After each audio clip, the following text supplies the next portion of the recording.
Hi friends, இன்றைக்கி நம்ம சேனலில் வெஜிடபிள் அண்ட் ஸ்வீட் கார்ன் சேர்த்து சூப் எப்படி செய்கிறதுன்னு பார்த்துடலாம்.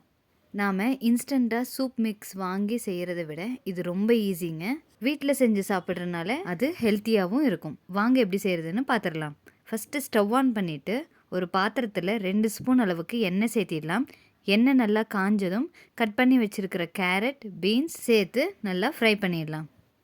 உங்களுக்கு என்ன வெஜிடபிள்ஸ் பிடிக்குமோ அதையெல்லாம் சேர்த்திக்கோங்க. என்னோட பசங்களுக்கு நான் இதை அடிக்கடி செஞ்சு கொடுப்பேங்க. ஏன்னா பொரியல் மாதிரி செஞ்சு கொடுத்தோன்னா அவ்வளோ விரும்பி சாப்பிட மாட்டாங்க. ஸோ இந்த மாதிரி சூப் மெத்தடில் செஞ்சு கொடுத்தோன்னா வெஜிடபிள்ஸ் எல்லாம் ஈஸியாக எடுத்துப்பாங்க.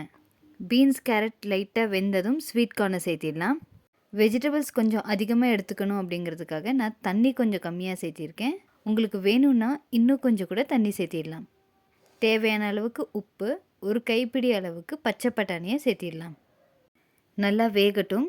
அதுக்குள்ளே ஒரு சின்ன கப்பில் 1 ஸ்பூன் அளவுக்கு கார்ன்ஃப்ளவர் மாவு சேர்த்து லைட்டாக தண்ணி ஊற்றி லம்ஸ் எதுவும் இல்லாமல் மிக்ஸ் பண்ணிடலாம்.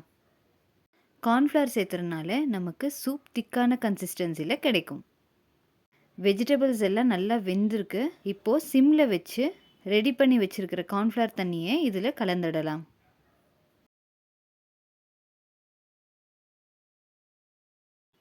கார்ன்ஃப்ளவர் தண்ணி மிக்ஸ் பண்ண உடனே உங்களுக்கு டிஃப்ரென்ஸ் தெரியும். சூப் தண்ணியாக இல்லாமல் கொஞ்சம் திக்கான கன்சிஸ்டன்சியில் இருக்கும். உங்களுக்கு இன்னும் கெட்டியாக வேணும்னா இன்னும் கொஞ்சம் கூட கார்ன்ஃப்ளவர் மாவை தண்ணியில் மிக்ஸ் பண்ணி சேர்த்திக்கலாம். கடைசியாக பெப்பரை தூவி நல்லா மிக்ஸ் பண்ணிவிட்டு இறக்கணுன்னா சூப்பரான வெஜ் சூப் ரெடி ஆகிடுச்சுங்க. இது செய்கிறதுக்கு ஜஸ்ட் 15 மினிட்ஸ் தாங்க ஆச்சு. வெளியே வாங்கி சாப்பிட்றத விட முடிஞ்ச அளவுக்கு வீட்லேயே இந்த மாதிரி ஈஸியாக செஞ்சு சாப்பிடுங்க. இந்த சூப் கூட ப்ரொக்கோலி இல்லைன்னா காலிஃப்ளவர் சேர்த்துனீங்கனாலும் நல்லாயிருக்கும். இந்த மாதிரி healthy and homemade recipes daily பார்க்கணுன்னா நம்ம சேனலை மறக்காமல் சப்ஸ்கிரைப் பண்ணிக்கோங்க. நாளைக்கு இன்னொரு சூப்பரான ரெசிபிஸோடு சந்திக்கலாம். டாடா.